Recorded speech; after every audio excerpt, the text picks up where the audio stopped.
चाहे वो साधक बन गया हो और चाहे वो परम सिद्ध महात्मा बन गया हो, तीनों अवस्थाओं में एक चीज बहुत आवश्यक है। वो क्या है? राम स्नेह सरस मन जासु।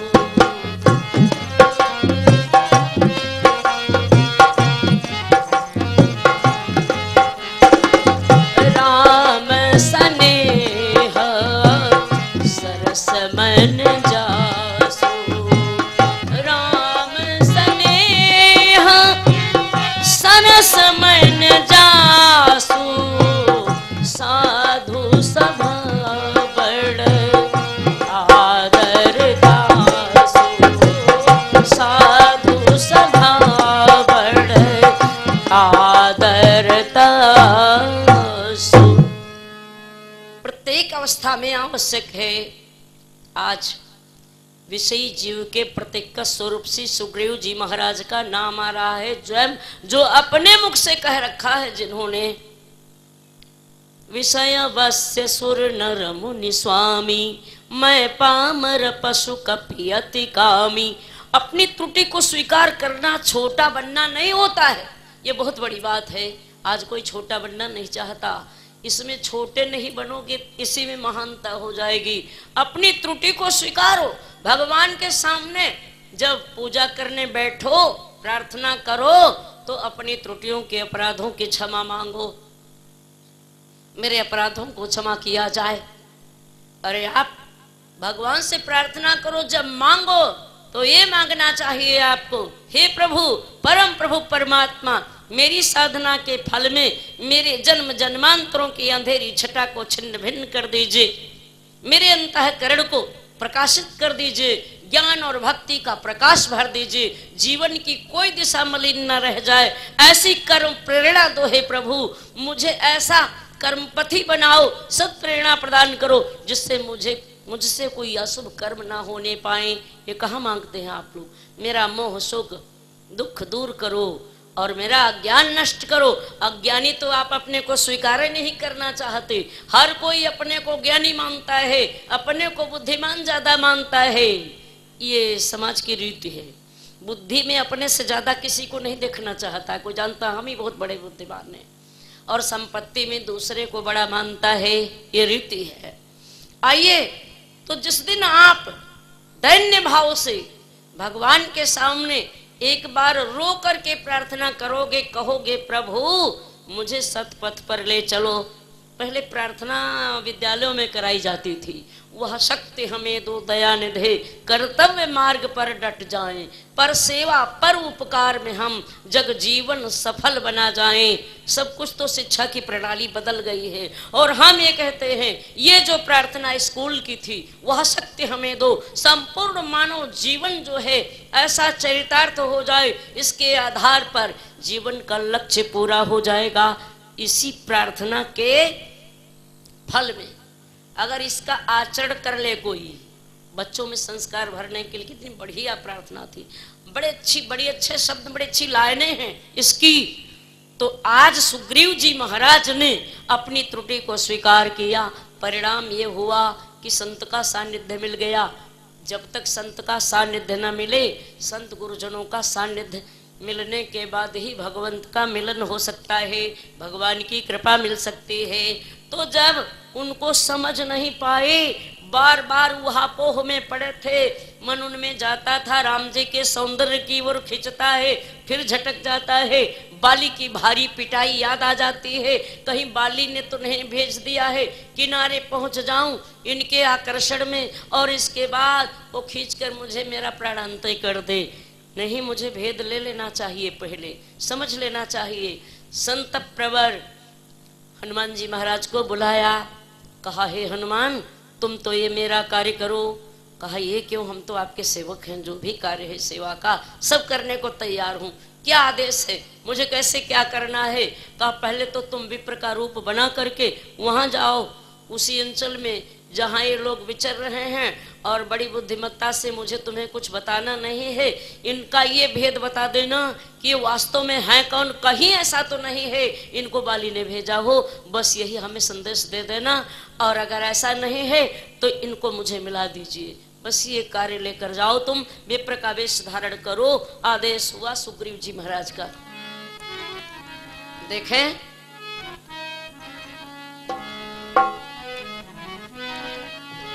धरी बटु रूप देखो तै जाई,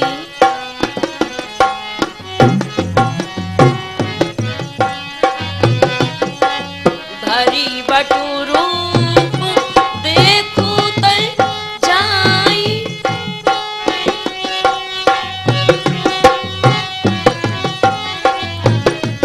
धरी बटु रूप देखो तै जाई, कहे सी मोहि जिय शयन बुझाई।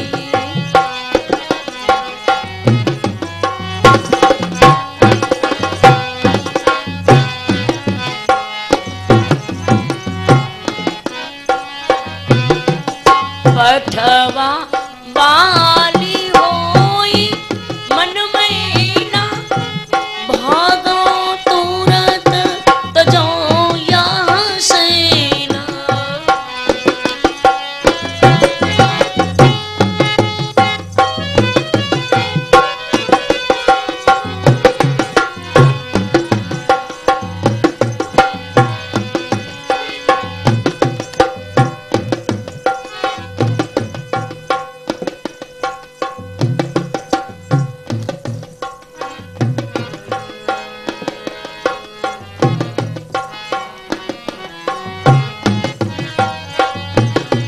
भागो तुरत तजो यह शैला, भागो तुरत तजो यह शैला।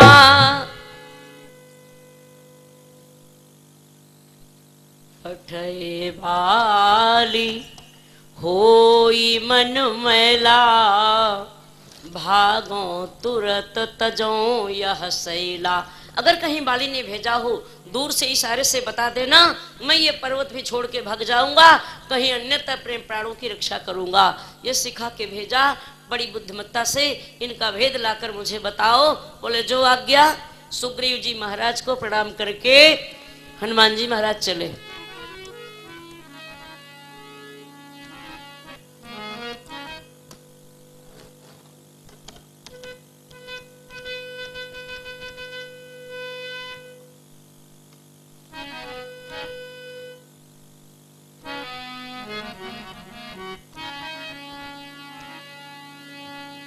विप्ररूप धरी हनुमत गयो, माथ नाई पूछत अस भयो। आज जो है इनका भेद लेना है, परिचय प्राप्त करना है, तो बड़ी बुद्धिमानी से हनुमान जी महाराज विप्र का वेश बनाया और उनके सामने पहुंचे। श्री रघुनंदन राम के सामने उनको दूर से मस्तक झुकाया। विप्र रूप धर हनुमत गयो, माथ नाई पूछत। मस्तक झुकाने के बाद देर नहीं लगाई, हनुमान जी महाराज ने तत्काल उनसे प्रश्न किया। प्रश्न क्या किया? बोले को तुम श्यामल गौर शरीरा, और छत्री रूप फिरौ बनवीरा। पूछने के बाद विप्र देवता ने हाथ जोड़ा। हनुमान जी विप्र देवता के रूप में हैं, उनसे क्षमा मांगी। सरकार मुझे क्षमा कर दीजिए। राम जी से कहा क्यों, तुमने अपराध क्या किया है जो क्षमा मांग रहे हो? कहा मैंने आपको बिना सोचे समझे शरीर कह दिया।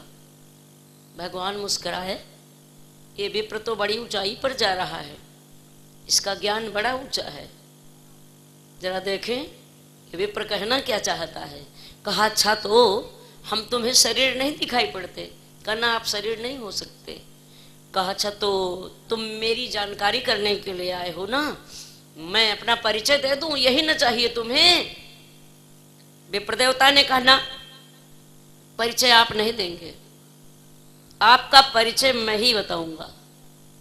अच्छा तो तुम्हें कोई ज्योतिष का ज्ञान है? मेरा परिचय तुम बताओगे। मैं शरीर नहीं हो सकता तो क्या हो सकता हूं? विप्र देवता हनुमान जी ने कहा, सरकार मुझे लगता है कि तुम 3 देवताओं में से कोई हो सकते हो। कि तुम 3 देव महा को। ठहरो सरकार, बता ले जाऊंगा आप कौन हो सकते हो। ये भी गलत हो गया, ये भी नहीं मुझे कहना चाहिए। आप 3 देवताओं में से तो हैं ही नहीं। राम जी मुस्कुराए, अच्छा तो हम 3 देवताओं में से नहीं हो सकते? क्यों नहीं हो सकते? कहा 2 ही स्वरूप है आपका। मैंने 3 देवताओं में से कह दिया है, 2 स्वरूप है आपका। आप 3 देवताओं में से नहीं हो। अब की पक्का कर दूंगा कि आप कौन हो सकते हो। जब पक्का करने के बाद भी मेरा परिचय गलत निकले, अंदाज गलत निकले, तो आप कृपा करके बता दीजिएगा। कहा अच्छा भाई, तो लगाओ अपनी बुद्धि का व्यायाम करो। हनुमान जी से कहा, हनुमान जी ने कहा तो आप 3 देवताओं में से तो नहीं हैं, फिर क्या है? वर्णन आया, नर नारायण के तुम 2, नर नारायण के तुम 2,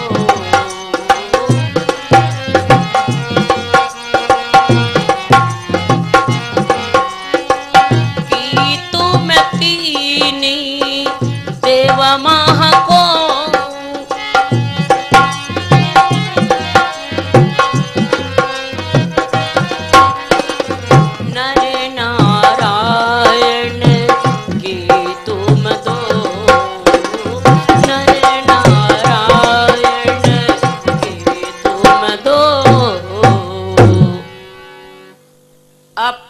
नर नारायण की तुम 2, आप नरा अवतार हो। राम जी मुस्कुराए, बोले ठीक है विप्र देवता, तो मेरे द्वारा सुन लीजिए परिचय मेरा। बहुत लंबा परिचय मेरा, बड़ा गहराई का दे दिया, बहुत साधारण सा परिचय। कट अभी ठहर जाइए, अब की मैं पक्का कर दूंगा बिल्कुल दुरुस्त। तीसरा अवसर तो दीजिए सरकार। कहा अच्छा भाई बोलो। तो अभी विप्र देवता बोले, जग कारण कारण भवा भंजन धरनी भार। अब की तुम अखिल भुवन पति लीन मनोजय अवतार।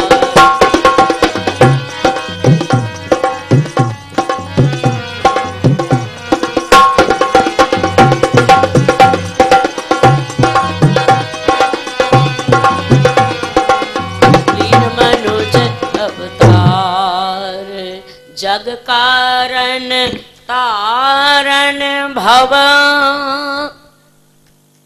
आप अखिल ब्रह्मांडाधिनायक हो, अखिल भुवनेश्वर हो। बस ये आपका परिचय हो सकता है। जग कारण तारण भाव भंजन धरणी भार। आप भूमि भार हरण करने के लिए, निशाचरों से पृथ्वी को हीन बनाने के लिए अखिल भुवनपति अवतार लिए हो। यही पक्का हो सकता है। अब यदि क्लियर न हो तो सरकार बताओ।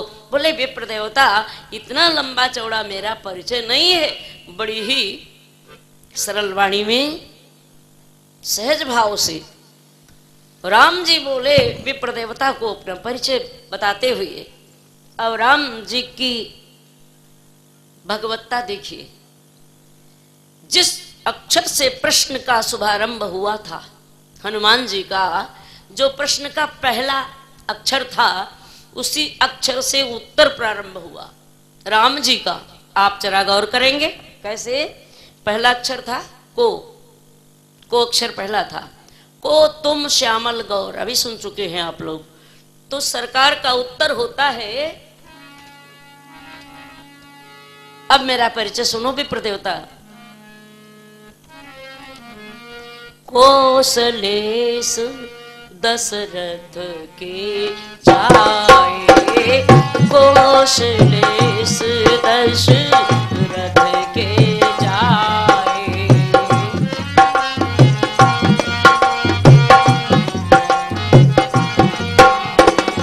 हम पितु वचन मानी बन आए, हम पितु वचन मानी बन आए।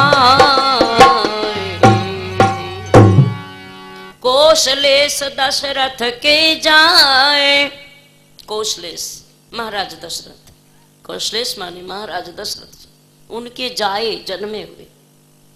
और एक ही साथ उत्तर देना चाहते हैं। प्रश्न हुआ था विप्र देवता की ओर से। पहले तो कहा था को तुम श्यामल गौर शरीरा क्षत्रिय रूप फिरो बनवीरा, रूप बना के ये क्षत्रियों का वेश बना के आप घूम रहे हो, आप तो कठिन भूमि कोमल पदगामी, कवन हेतु बन विचरहु स्वामी। इतने प्रश्न किए थे। राम जी ने एक साथ उत्तर दे दिया। बोले विप्र देवता मेरा परिचय सावधानी से सुनो। कौशलेश दशरथ के जाए, हम पितु वचन मानी बन आए। हे विप्र देवता, हम तो जो कुछ भी बने हैं, जो कुछ भी बने हैं तुम्हें क्षत्रिय रूप में दिखाई पड़ते हैं, ये सब हम अपने पिता के आदेश पर बने।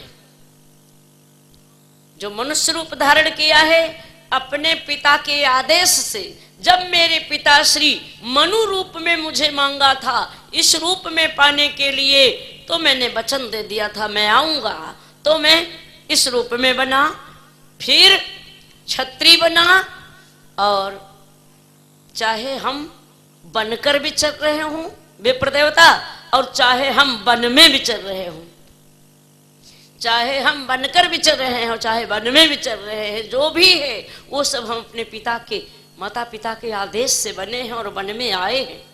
पर तुम बताओ, जो तुम हमसे प्रश्न कर रहे हो, क्या तुम असली हो, बने नहीं हो?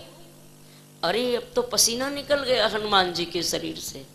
मेरी तो चोरी पकड़ गई, विप्र बनकर आए थे, मेरी तो चोरी पकड़ गई, मेरा छल पकड़ गया। और कहा अभी विप्र देवता ठहरो, मेरा उत्तर पूरा नहीं हुआ है।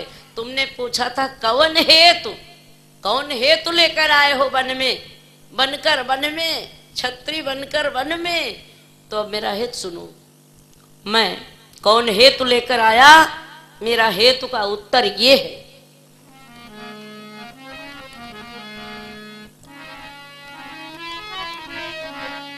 हरि हाँ हरि यहाँ हरि निसी चरबै देहि, यहाँ हरि निसी चरबै देहि, यहाँ हरि निसी चरबै देहि।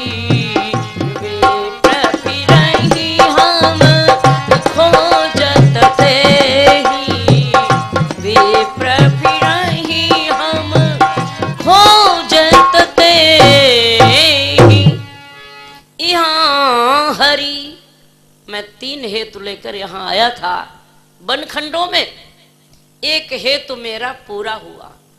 कहा कौन पूरा हुआ? साधारण अर्थ जब इस पंक्ति का आप लगाओगे तो यही निकलेगा, यहाँ हरि गई, हरि माने हरण की गई सीता, निशाचरों के द्वारा हरि गई सीता की खोज करने के लिए हम आए हैं। यहाँ हरि निश्चर वैदेही, निशाचरों के द्वारा हरण की गई सीता की खोज करने आए हैं। लेकिन जब गहराई के तल में आओगे तो 3 हेतु निकल रहे हैं। भगवान बोले यहाँ हरि, हरि माने साहित्य में बंदर भी होता है। तो मेरा एक हेतु पूरा हुआ, बंदर तो पकड़ा गया। अब जो कुछ भी कसर बची थी, हनुमान जी की बोलती बंद, बिल्कुल धरती खसक गई पैरों के नीचे की। अरे अब तो पूरी पोल पट्टी खुल गई। बोले हाँ विप्र देवता, वो हरि जो है तो पकड़ा गया, हरि माने बंदर भी, तो हरि तो पकड़ा गया। और ऐसा सूत्र पकड़ में आ गया है कि वो जो दो हेतु हमारे और हैं, वैदेही को खोजने वाला और निशाचरों से पृथ्वी को हीन करने वाला, ये सब कुछ इसी से पूरा हो जाएगा। हरि ही पूरा करेगा, मने वानर ही पूरा कर देगा। खोज के सीता को भी बता देगा। उनके कहने का मतलब ये है, मंदिर मंदिर प्रतिकर शोधा कौन गया था? हनुमान जी महाराज गए थे। और निशाचरों का भी जो वध करने का हमारा कार्य है, विहीन करने का पृथ्वी का कार्य है, उसमें इतना बड़ा योगदान होगा इस हरि का कि 3 भाग निशाचर तो हनुमान जी ही समाप्त करते हैं लंका में जाकर के। ये संकेत हुआ है, यहाँ हरि निश्चर वैदेही अभी फिरहि हम खोजत तेहि। और हे विप्र देवता, अपना समाचार बताओ, तुम्हारे आने का क्या हेतु है यहाँ? तुम कैसे आए? आपन चरित कहा हम गाई, और विप्र कहाओ निज कथा बुझाई। विप्र कहाओ निज कथा बुझाई। हे विप्र देवता, आप अपनी कथा व्यथा बतावें। हनुमान जी ने हाथ जोड़ा और कहा, सरकार हम तो जीव हैं, और जैसे ही ये इनकी पोल समझ में आ गई, राम जी से किसका क्या छिपा है, अंतःकरण नहीं छिपा है, आपका कर्म नहीं छिपा है, आपका आचरण नहीं छिपा है। थोड़ी देर के लिए आपकी मति भ्रांति को प्राप्त हो जाती है, भ्रांति को प्राप्त होती है, और जिस समय मति माने बुद्धि के ऊपर आवरण ज्ञानता का पड़ता है, उसी समय आप गलत काम करने के लिए प्रेरित होते हो। आपकी बुद्धि जो है उसमें ढकी होती है, सात्विकता से ढक जाती है, ज्ञान समाप्त हो जाता है। और इस प्रकार से हनुमान जी महाराज तुरंत फिर पहले चरणों में साष्टांग दंडवत करते हैं, अपना छद्म वेश का परित्याग कर देते हैं, हनुमत रूप में होकर प्रभु के चरणों में साष्टांग दंडवत करते हैं। प्रभु पहिचानी पर्यो गई चरना,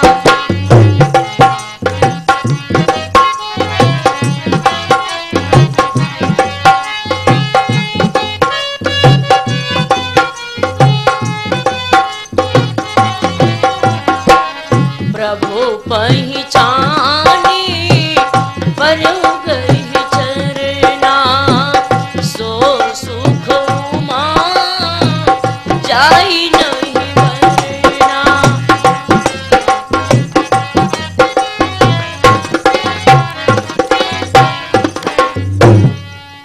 प्रभु पहिचानी पर्यो गई चरना, अपने आराध्य देवता को पहचान कर तुरंत अपना बनावटी वेश बदलकर छल छद्म वाला वेश हटा के हनुमत रूप में होकर उनके चरणों में साष्टांग दंडवत किया।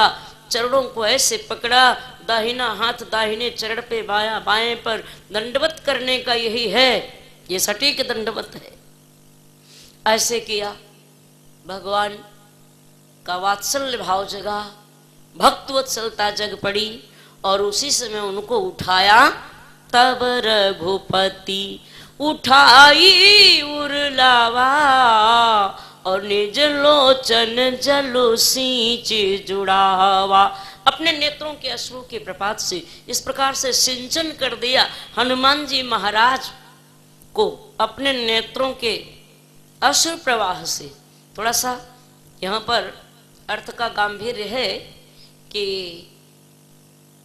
निज लोचन जल सींच जुड़ावा। एक बात जानते हैं आप लोग, नेत्र का जल जो है बताओ गर्म होता है कि ठंडा? आंसू निकला है ना कभी? जिनका हृदय ही पत्थर है उनके क्या निकलेगा? नहीं निकलेगा। लेकिन थोड़ा भी हृदय में अगर जल्दी वेदना जगती है, हृदय में कोमलता है, उनके अश्रु आते हैं। कभी कभी कथा का भाव सुनते और कहते अश्रु आ जाते हैं। भक्ति की सजावट हृदय से होती है, भगवान का दर्शन हृदय से होता है। इसलिए हृदय को ऐसा बनाओ, हृदय कि सजावट से, हृदय के भक्ति की भावना को सजा करके ही भगवान को आप पा सकते हो। भगवान का विरिध जग गया। आज ऐसा विरिध जगा कि भगवान ऐसी कृपा द्रवता बरसाना चाहते हैं। हनुमान जैसे समर्पित भक्त को पा करके धन्य हो गए भगवान। और अश्रु गरम गरम होता है, नमकीन नमकीन होता है, खारा खारा होता है। और अगर कभी बह करके आंसू मुंह तक पहुंच गया तो उसका स्वाद भी मिला होगा। खारापन होता है, नमकीनपन होता है। याद रखिएगा, यहाँ के अश्रु में और श्रीमद् भागवत के सुदामा परमोपासक परम भक्त मित्र परवर सुदामा जी जब मिलते हैं, भगवान वासुदेव नारायण का जब मिलन होता है, तो वहां यही अश्रु जो है, जिस अश्रु को यहाँ राम जी फ्रिज बना दिया है, जुड़ावा शब्द आया है। शीतलता तो तभी मिलेगी जब आंसू ठंडा होगा फ्रिज जैसे। शीतलता तो तब मिलेगी, उष्णता तो तब समाप्त होगी। लेकिन सुदामा जी का और कृष्ण गोविंद के मिलन पर वो अश्रु ने क्या काम किया, वो काम किया। पहले तो बमुश्किल पहुंच पाए सुदामा जी महाराज उन तक, अपने आराध्य देवता तक। दरबानों ने देखा मैले वस्त्र, हाँ, इतने मैले कुचेले, पैरों में उपना भी नहीं, स्थिति कैसी है, कितने छाले फफोले पड़ गए नंगे पैरों। आए सुदामा जी, दरबानों ने रोका, कहा आप कहाँ आए हो, किससे मिलना है? कहा सरकार से, हुजूर से मिलना है। कहा तो इस समय तो बहुत अस्त व्यस्त हैं, इस समय नहीं मिल पाएंगे, ये कर्मचारी लोग ऐसे ही होते हैं। कहा मिलेंगे कैसे नहीं? सुदामा जी ठहरे, सरस्वती पुत्र, सरस्वती जी का वरदान प्राप्त है जिनको। कहने लगे जाके जल्दी मेरा संदेशा कहो, नहीं मिलेंगे, संदेशा पाकर लौट के आओ, तब बताओ कहे हैं नहीं मिलेंगे। जाओ मेरा रिश्ता बताओ, जानते हो मैं उनका कौन हूं। दरबान चौके कहने लगे पहले रिश्ता बता दीजिए, हम जाते हैं अभी। आप कौन हो? तो बोले मैं उनका साढ़ू भाई हूं। साढ़ू भाई? तब तो घबराए लोग। अरे कहा गरीबी अमीरी सब चला करते हैं, कहीं न कहीं से कोई बहन ब्याही होगी, चलो चलते हैं। जल्दी से खबर गई वहां, और वहां पहुंचे, कहने लगे वो आपके साढ़ू भाई साहब आए हैं। सभा लगी हुई थी, सर्वांतर्यामी प्रभु कृष्ण तो जान ही रहे थे कि कौन आया है, कैसे क्या है, वो तो देख ही रहे थे। लेकिन क्या लीला का विस्तार है यहाँ पर गोविंद माधव का, कि लीला का विस्तार देखें। सभा लगी हुई थी, रानियां बैठी हुई हैं, और जब कहा आपके साढ़ू भाई साहब आए हैं, दरवाजे पर पहुंचे हैं, अनुमति हो तो लाया जाए। कहा अनुमति नहीं, मैं स्वयं चलूंगा उन्हें लेने के लिए। आज जो मेरे साढ़ू भाई आए हैं उनको मैं स्वयं लिवाने चलूंगा, जरा पता लगा लूं कौन वाले हैं साढ़ू। तो रुक्मिणी जी के पास गए, बोले देवी ये बताओ, हाँ दरबानों से पूछा कुछ और नाम वाम भी बताया है? साढ़ू तो है, नाम भी बताया होगा? कहा हाँ, कहा सुदामा पांडे बताया है उनका नाम। कहा अच्छा अच्छा। तो रुक्मिणी जी के पास गए, बोले देवी तुम्हारी कोई बहन पांडे खानदान में गई है क्या? अरे बोली मैं ही थोड़े आपकी रानी हूँ, तमाम है, मेरी क्यों जाएगी? अरे कहा तुम तो बुरा मान गई, अगर पांडे खानदान में चली गई, ब्राह्मण परिवार में चली गई, इसमें बुरा क्या है? ऊंचाई में अगर पैर रख दिया है तो खराब क्या है? अच्छी बात है, तुम बुरा मत मानो, सही बताओ। का महाराज ये सब पूछ जांच करने का समय है कि जल्दी उन्हें लिवा के लाने का समय है? आप जल्दी लिवा के लाओ, जिसके बहनोई होंगे वो रानी आपकी स्वयं समझ लेगी। हाँ हाँ ये भी बात सही है। तो अब गए सरकार, वासुदेव नारायण प्रभु पहुंचे वहां, और वहां तो बड़ी बिहुलता के साथ प्रतीक्षा कर रहे थे कब उधर से आदेश मिले और मैं अपने सरकार का दर्शन करूं, आराध्य देवता का। भगवान दौड़े ऐसे उनको मिलने के लिए, दोनों भुजा पसार के, पीताम्बर कहीं गिर गया, इतने बिहुल हो गए, आगे बढ़े। वो उधर से आ रहे थे। आज स्थिति दोनों के, भक्त और भगवान के मिलन में क्या है? भक्त और भगवान का मिलन देखो कैसा अजीब है। दीन बंधु उस दीन की, पहला दृश्य देखो, दीन बंधु उस दीन के चरण गहे अकुलाए, और दीन उठावत दीन हुए, दशा कही ना जाए। लेकर गए वहां अंदर महलों में अपने सिंहासन पर आसन दिया। रुक्मिणी जी परात में जल गर्म करके लाई थी, और जब कभी कोई अतिथि आए, साधु आए आपके यहाँ, तो थोड़ा सा शीत का समय है तो और भी ज्यादा गर्म करके, ये नहीं ठंडा पानी लेके पहुंचो प्रक्षालन करने के लिए, जल लाओ चरण पखाड़ दे, गर्म जल करो, उसमें थोड़ा सा नमक होगा, थकान दूर हो जाएगी, अतिथि को आराम मिलेगा। तो रुक्मिणी जी परात में जल गर्म करके लाई थी अतिथि देवता का स्वागत करने के लिए। लेकिन क्या भाव उगता है, भगवान वासुदेव नारायण तो उनके मिलन में ही परात का पानी परात में रह गया। सरकार की क्या स्थिति है, आज पानी परात को हाथ छुयो नहीं, और नैनन के जल सो पग धोए। आप लोगों ने साहित्य सुना है, कथा सुनी है बार बार, बड़ी प्रिय कथा है ये। तो पानी परात को हाथ छुयो नहीं, वो नेत्र का आश्रु जो है परात के जल का काम कर रहा है।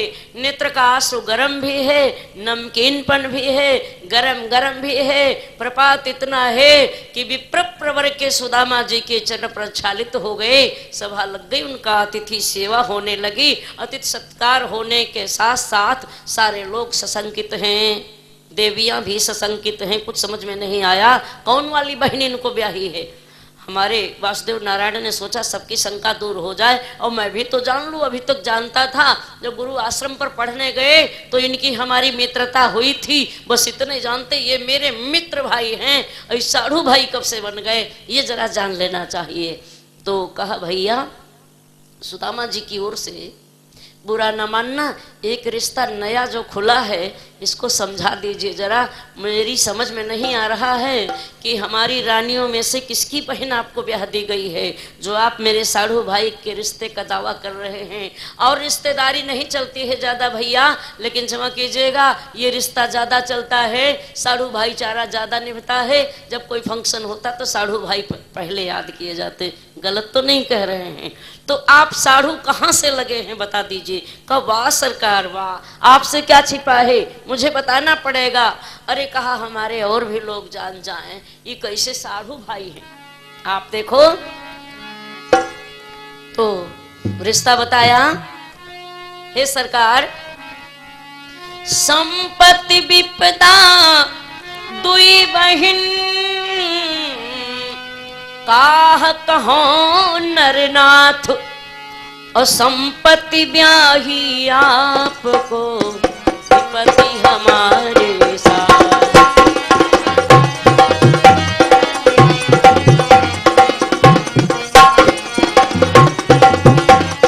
संपत्ति ब्याही आपको, विपत्ति हमारे।